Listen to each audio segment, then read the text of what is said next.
St. Ignatius of Loyola left a gift for the Catholic Church, a training manual for the spiritual life. Consolations were an important part of that manual. My name is Marty, and I am the Facilities Director and longtime parishioner of St. Patrick's. I want to wish you a very Merry Christmas from the Cordes family and the St. Patrick's staff.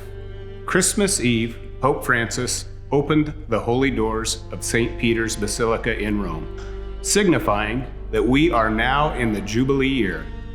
Key markings of a Jubilee year are forgiveness, reconciliation, rest, consolation, and liberation.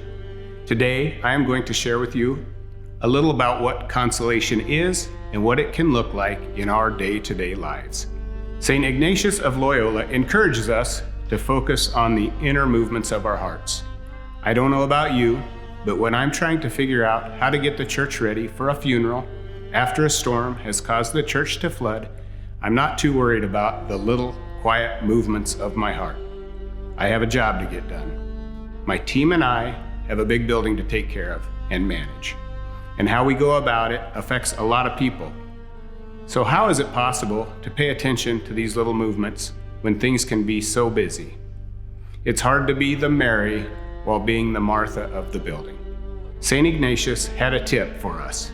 He said it is helpful to stop during the lunchtime and before bed each day for just a few minutes and notice what has happened during the day. He then suggests we do it without judging ourselves. This is an important part. Sometimes hard, but important. So I'm going to say it again, without judging ourselves. Ask some questions like these. Were there times today when I felt peace? Were there times today where I felt frustrated? How did I react to that? Did I notice God at all today? If so, where? Did I notice Him in that moment, or am I just noticing it now? How can I respond to His presence now? The purpose of noticing these things a few times a day is to help us to notice consolations that God is giving us. St. Ignatius called God the giver of all good gifts. He defined a consolation as an inner movement that stirs up a feeling of peace, faith, hope, and love. It also makes us lean more toward God and helping others. Consolation is a pure gift from God. We can't do anything to make it happen. We can put ourselves in a position to notice it. If we take St. Ignatius' suggestion and stop a few minutes at lunch and before bed, it will be easier to notice when God gives us times of consolation, of peace, faith, love, and hope. I'm blessed in my job to see examples of things that provide God's consolation to others, and myself through the works of longtime parishioners, lifting the church in prayer at daily Mass. I see it in our Human Needs Committee, providing for those in need, through our adult pastoral care ministry team as they go out into the mission field to feed the flock. Sometimes it can be hard to feel worthy of such good things from God.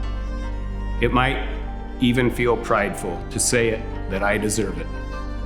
But it is more prideful to refuse what God is wanting to give us. He wants to share all His good gifts. These gifts are also weapons against complacency, temptation, and sloth. I don't know about you, but I could use those gifts. When I choose to receive God's gifts, I do notice I feel more peaceful.